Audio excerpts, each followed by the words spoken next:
Greetings. So, we begin a discussion on classical electrodynamics, and I am sure you have studied these topics earlier. So, this is the work of Coulomb, Gauss, Ampere, Faraday, Ohm and Kirchhoff, Lenz.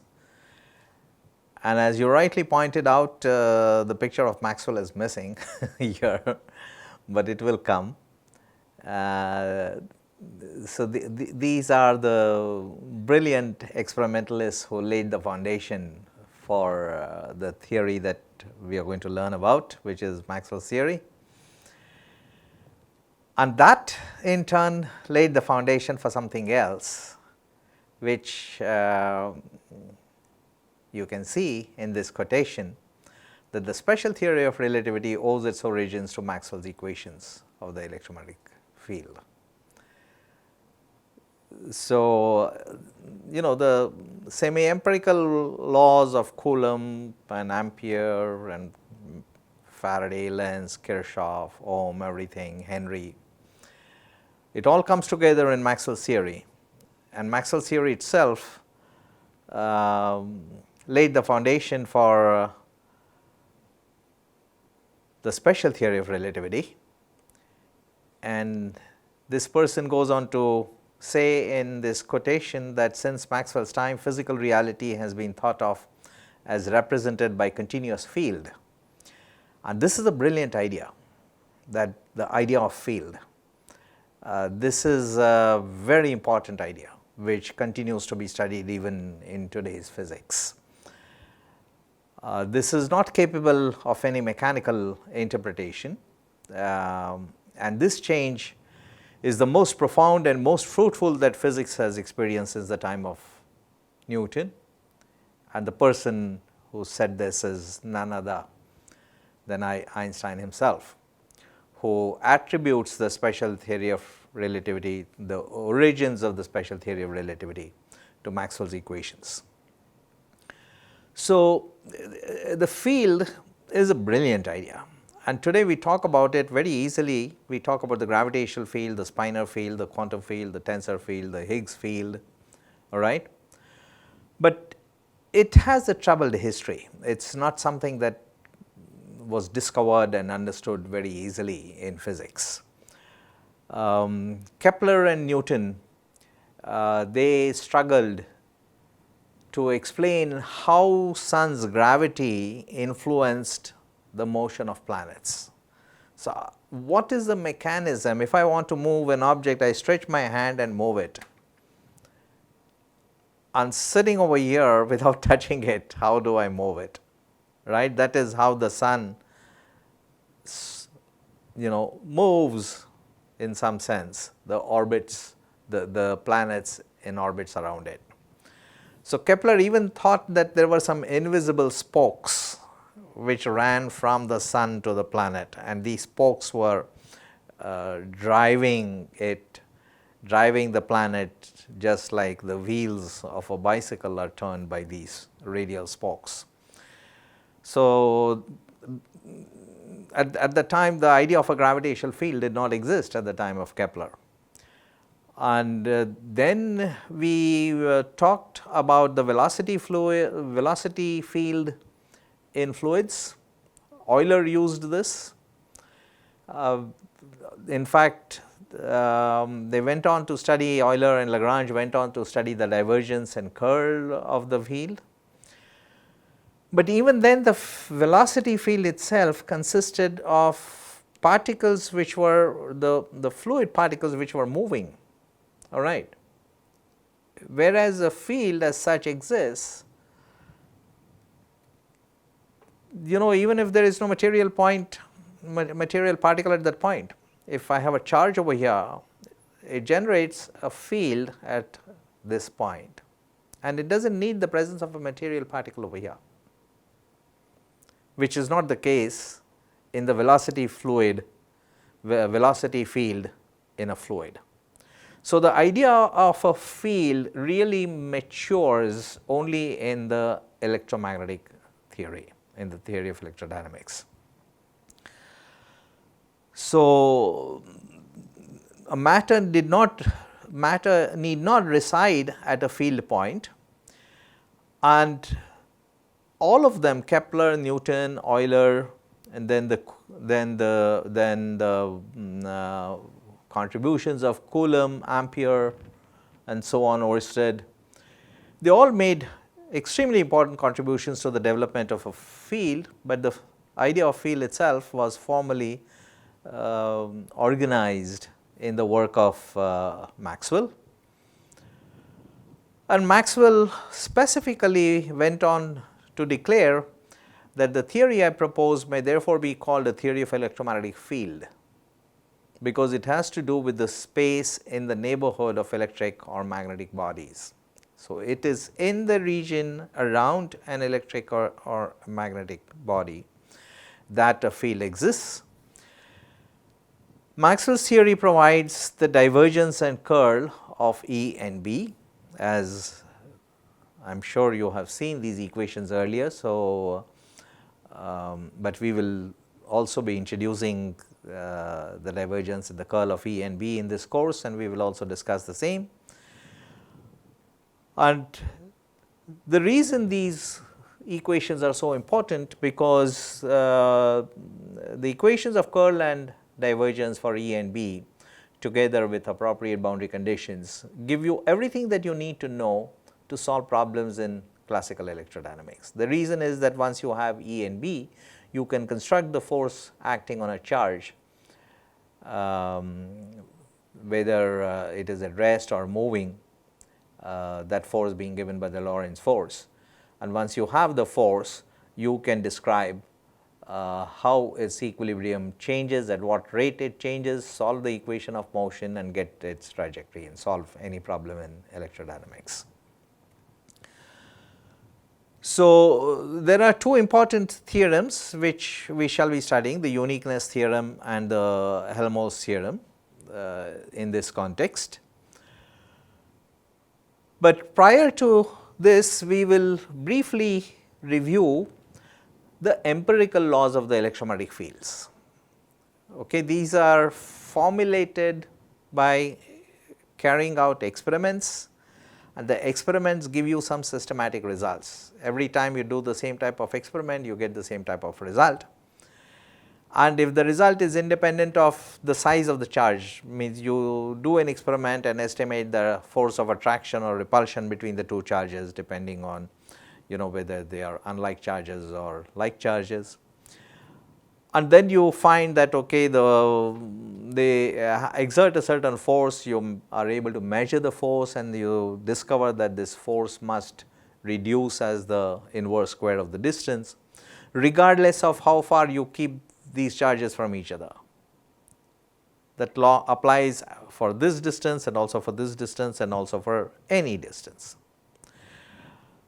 It also applies for any charge, for a tiny charge and a large charge, or both large charges, right. So, regardless of these things, the same law works, and this is how, by carrying out experiments of this kind, that the laws were formulated by Coulomb, Biosour, Oersted, Ampere, Faraday, Lenz. So, these are the laws which are the empirical laws based on experimental observations. So, these were great experiments, systematic experiments, carefully done experiments.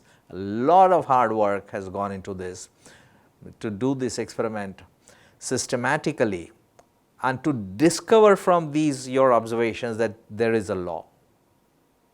Okay, so, extremely careful experiments done hundreds of times, so that you can really discover a law and an underlying physical law in it. And all of these laws, whether it is Coulomb, Biosour, Oersted, Ampere, anything, all of these, Faraday, Lenz, everything comes under the general umbrella of Maxwell's equations. So, we can even begin this course with Maxwell's equations and then say that all of these results are already contained in the physics of Maxwell's equations, and through backward integration accommodate them easily into our discussion. So, that is one way of doing it. So, we will not spend too much time on these laws because they are an integral part of Maxwell's theory, which is what we are going to discuss.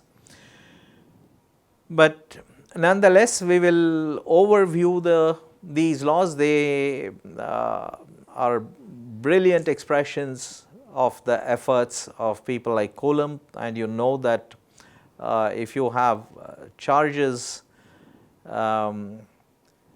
at a certain point, then it exerts a force which is the electric force, and this is what we call as the Coulomb law, which goes as the product of the charges and the inverse square of the distance. It is a radial force, so it is along the line joining the two charges, and it is this force is toward each other if the charges are unlike, and away from each other if they are like charges. And there are two kinds of charges, one that you call as positive, the other that you call as negative. And then there is a proportionality, which in the SI units involves the 1 over 4 pi epsilon 0 being the permittivity of free space. So, here this is what you call as the source point. The source point need not be at the origin.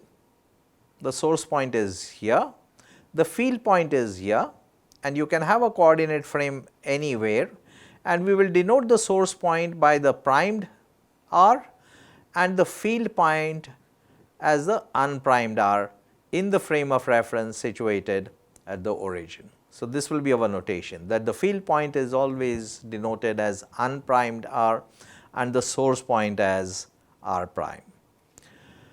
The principle of superposition holds, which means that if there are a number of charges, then you need to sum over the corresponding intensity.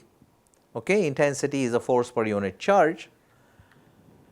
So, you need to sum over all of them, but the sources may not be discrete point charges, they may also be continuous charge distributions, in which case you have exactly an identical expression, with the difference that you need to integrate over the source region.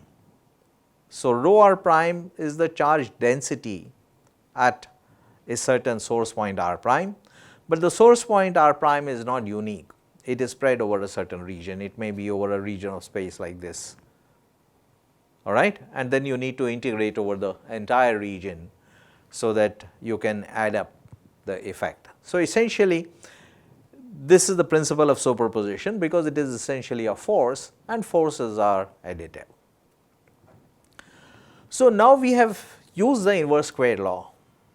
Now, we must ask ourselves, how do we know that the force goes as 1 over r square? What if it is 1 over r to the power 2 plus epsilon, where epsilon is some tiny number, or maybe minus epsilon, right? How accurately do we know the inverse square law? Is it only determined by how accurately you measure the measurement?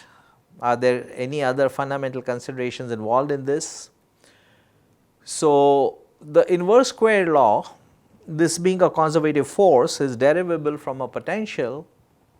So, it is the negative gradient of the potential, which is 1 over r. So, the negative gradient of the potential gives you the 1 over r square, and you get the appropriate sign. Okay. But then, if the potential is not exactly 1 over r, it is 1 over r to the power 1 plus or minus epsilon, or maybe some other function of 1 over r. Then of course, its negative gradient will not give you the 1 over r square, it will give you something else. So, the idea of the inverse square law is connected to how accurately you know the potential to be given by 1 over r. And let us, for the sake of example, consider a potential which is not 1 over r. So, we consider the Yukawa potential, which is e to the minus r over lambda, where lambda is some length scale, okay. And if lambda is infinite, then you will get e to the 0, which is 1, and you get the 1 over r potential, which is the usual Coulomb potential, the 1 over distance square force, right. So, lambda is some length, but what length would be appropriate to be used here? Okay, so, you can think of some length which is made up of fundamental constants. So, a length which is made up of fundamental constants is h over mu c, where mu is the rest mass of the photon, because the photon is the one which is the virtually exchanged between two charges to bring about the interaction between the two charges. Okay. So, you have a length, a fundamental length scale which suggests itself is h over mc. H is the Planck's constant, c is the speed of light. Those would be the appropriate, fundamental constants to be used, mu being the rest mass of the photon. And if the rest mass of the photon is 0, then this lambda would be infinite and you would get the 1 over r potential. Okay. In other words, the 1 over r potential or the inverse square law is intimately linked to how accurately you know the rest mass of the photon. If the rest mass of the photon is not exactly 0, then it will impact the 1 over r potential. Okay. So, these two questions of the potential being 1 over r and the mass of the rest mass of the photon being 0, these two are tied up. It is the same question. Okay. One affects the other, and these are really not separate questions, and the confidence with which we can say that the two charges exert a force which goes as 1 over distance square is exactly the level of confidence with which we can claim that the rest mass of the photon is 0. Okay? And there are experimental tests which have been carried out on the inverse square law, a large number. So, these are extremely important questions in physics. They impact our understanding of the mass of the photon. There is a very nice review in Reports on Progress in Physics, which I have referenced over here. You might want to read it. And then of course, there is the uncertainty principle, and that puts an upper limit. And one can say that, okay, the rest mass is certainly less than 10 to the minus 66 gram. Okay. Which is almost 0, but you can't really be sure that it is 0, and it is important on whether or not it is 0, because if it is not 0, then we have seen that it impacts the Coulomb law. So, suppose there is a tiny mass which is very tiny,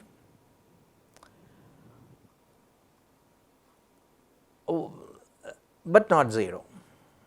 If it is not 0, no matter how tiny it is, it will make the speed of light dependent on wavelength. There will be a very small wavelength dependence. So, when we now talk about the speed of light to be c, we say it is the same for every frequency, for every wavelength, right? For every wavelength it is the same. But if the mass of the photon is not, the rest mass of the photon is not 0, then it will make the speed of light wavelength dependent. It will impact the Coulomb's law and the Amperes law. It will predict the existence of longitudinal electromagnetic waves. So, many things come as a consequence of this. And then you will have the Yukawa type potential and magnetic dipole fields and so on. So, there are very important consequences of this very tiny mass. So, one has to study them in some details, all right. So, these are the issues which are related, that does the potential go as 1 over r, or it goes as some other function of the inverse distance or whatever, right. And this is going to impact the what we commonly call as the inverse square law, and we see that it is connected with the rest mass of the photon. So, we have seen that a charge generates an electric field, and that electric field is nothing but the force per unit charge, the force being given by the Coulomb's law, right. And once you have this field, we can determine what is the surface integral of the intensity, which is the force per unit charge, on a closed surface. So, suppose you have a charge at the center and you construct a sphere, a spherical surface with this charge at the center. So, can you quickly determine what the surface integral will be like? So, the intensity goes as 1 over r square. The area of a surface element also goes as r square, it is r square d omega, right. And then you will have the 4 pi coming from that integration. So, you can do this integral quite quickly. But then if you have an object, a surface which is not spherically symmetrical, then how do you determine the surface integration? All right, because now you cannot use the symmetry to determine this r square d omega factor, but actually you can, because if you look at this figure, right. So, this is a shape, this is an arbitrary shape of the surface, this is not particularly spherical, a charge is placed inside the surface, and since the shape of the surface is completely arbitrary, there is no particular symmetry position inside the surface that you can talk about, and the charge can be just about anywhere. And if you take a small surface element, then if you draw a line from the point charge to the surface element, we will think of these surface elements to have an area which in the limit shrink to 0. So, these are tiny surface elements, and the force that will be exerted on a test charge over there will be along the radial line. So, it will be along the unit vector u that you see in this figure, but the normal to the surface at that point will be the radial, will be the direction which is orthogonal to the surface at that particular point, and this will change from point to point. So, that surface orientation at that particular field point is along the unit vector r n, and the angle between them, as you see in this figure, is xi. So, now you can see that the solid angle subtended is ds cosine xi over distance square. Okay. So, now you can evaluate the surface integral, because now you can factor in the cosine xi term, okay.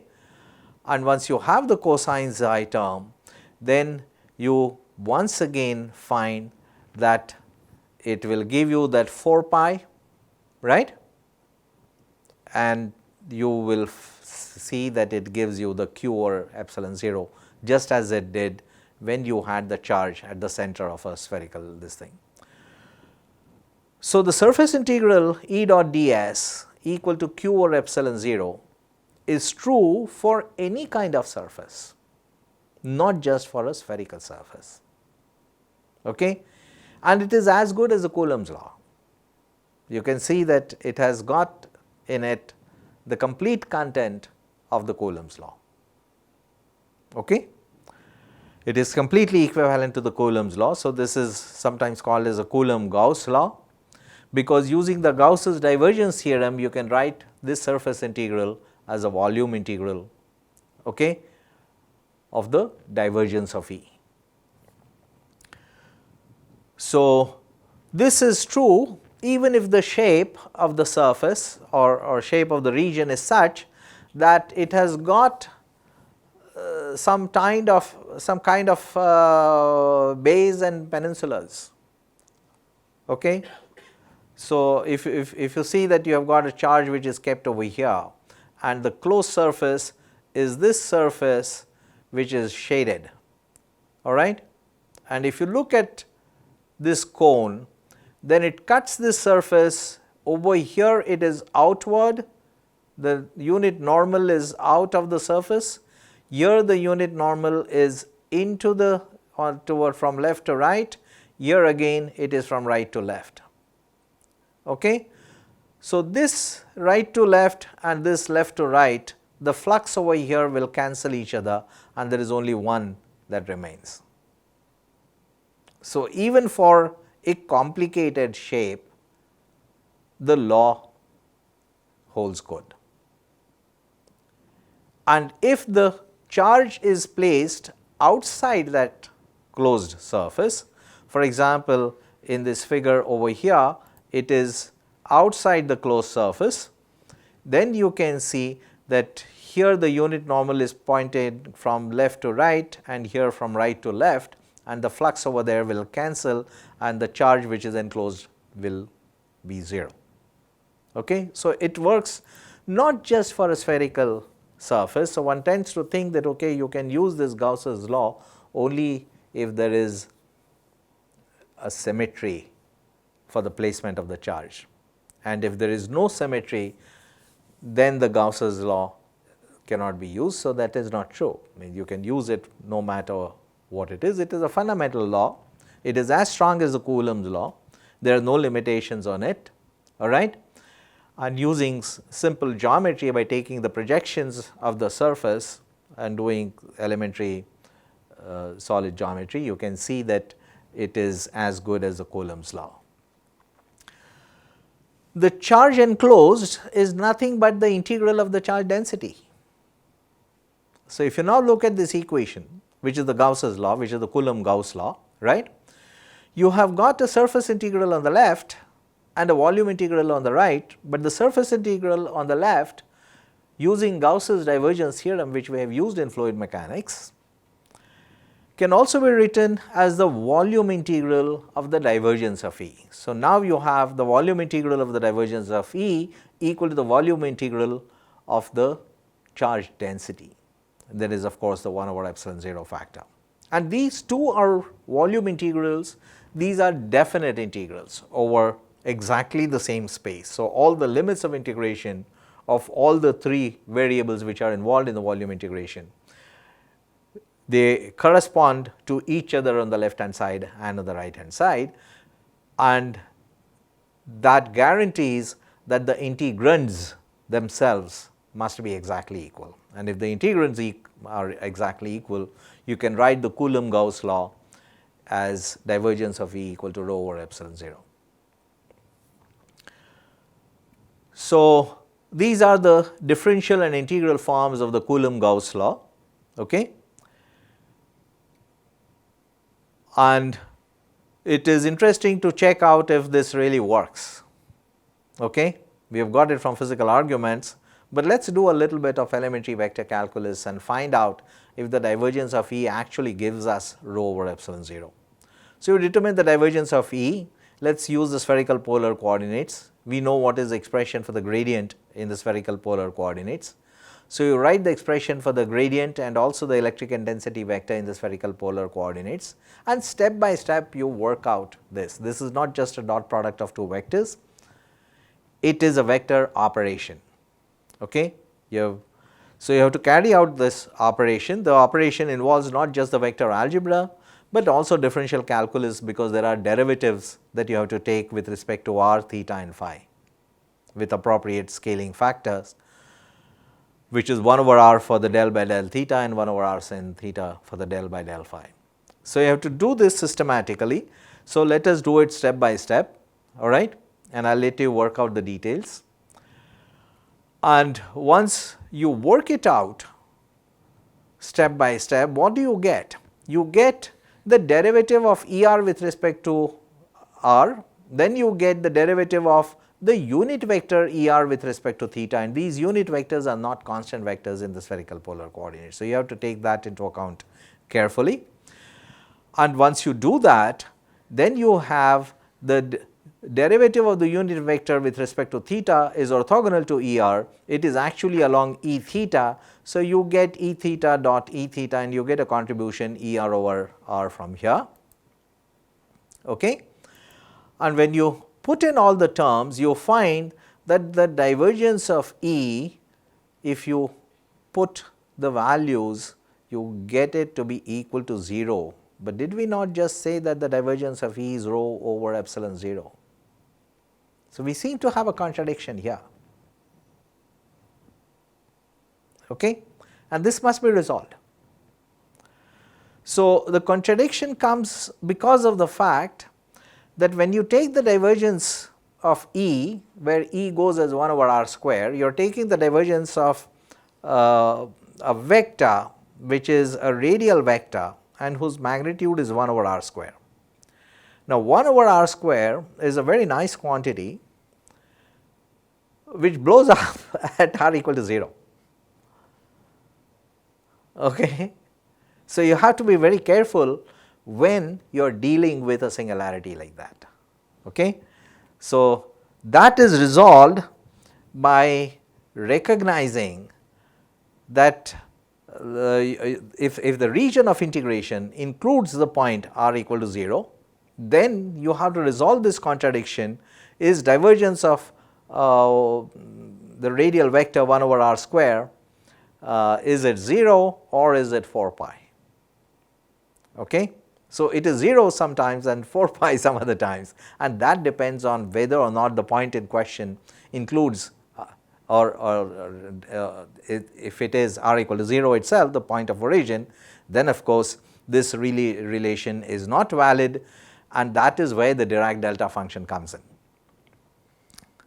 So, the Dirac delta function is this was introduced by Paul Dirac, and this is like it has several representations. There are 3 of them which are plotted over here. Its magnitude sort of peaks in a very narrow region, okay? And it is such a function that when you carry out an integration of a function f x weighted by the Dirac delta function, then you get the value of the function at x equal to 0. And if it is placed, if it is shifted at x minus a, then of course, you get the value of the function at that different value of the independent variable. Okay. So, this is the quality of the Dirac delta function, and it has got a spike, and using this, the divergence of the vector 1 over r square, the radial vector 1 over r square, is 4 pi if the point includes the point in consideration is r equal to 0, and it is not 0. Okay. So, once you define the divergence of 1 over r square correctly in terms of the Dirac delta function, and there is no way of doing it without the Dirac delta. So, this is a sharply peaked function over here over a very narrow width, and I am sometimes reminded of what is called as an expert function, that an expert is one who knows more and more about less and less. So, the peak increases and the width decreases, and in the limit he knows everything about nothing. So, the Dirac delta is somewhat like that. Okay.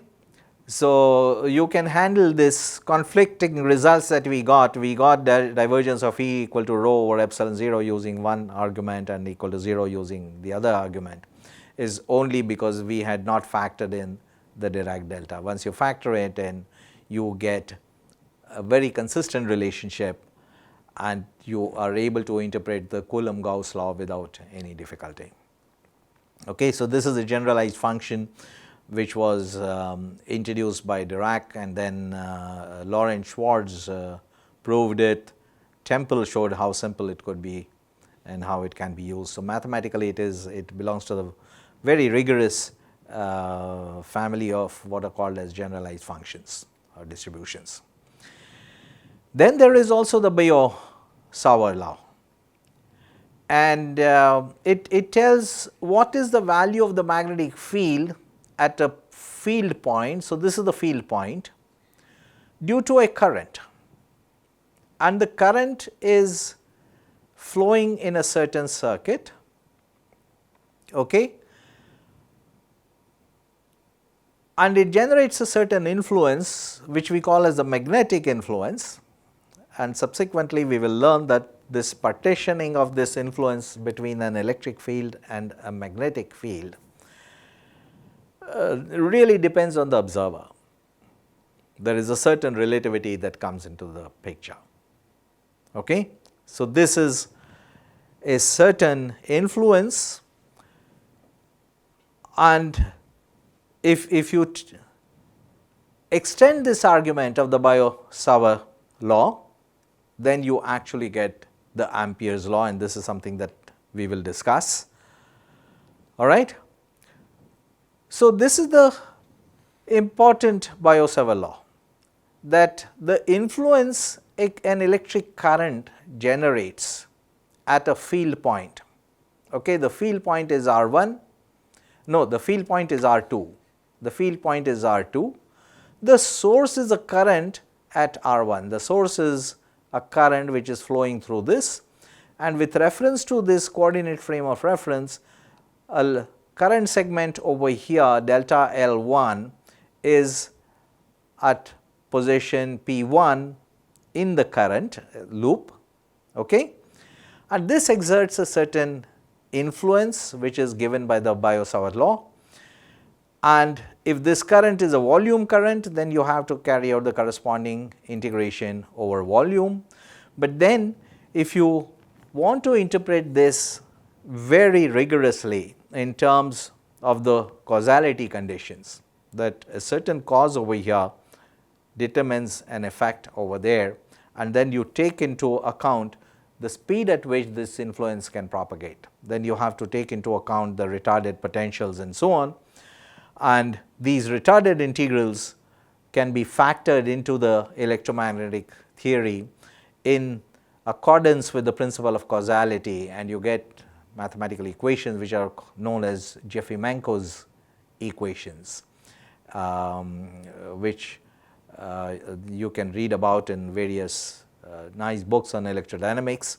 There is a nice article in the European Journal of Physics 2004 which I would like to suggest for this. All right. And all this work is understood in the backdrop of the semi-empirical laws of electrodynamics, which were developed by Coulomb, Ampere, Ohm, Kirchhoff, and so on. So, the Ohm's law is that if you have a DC circuit, then if you put a load in this circuit, then the voltage drop across the load is equal to the product of the resistance and the current. Okay? So, this is the Ohm's law, and then there are two Kirchhoff's laws, that the sum of the currents at a node, the ingoing currents and the outgoing currents, they all add up to 0. Whatever goes in goes out. So, this is like a conservation law. All right. So, this is Kirchhoff's first law, and the second law is the voltage law, that if you add up the voltage across different circuit elements in a DC circuit, then they add up to 0.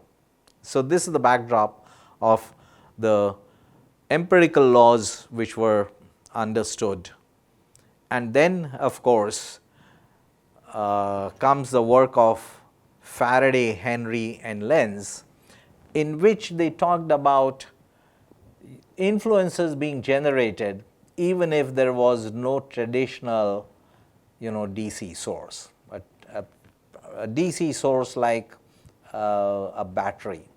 Okay, so there is a chemical reaction that takes place the Voltaic kind of battery, right?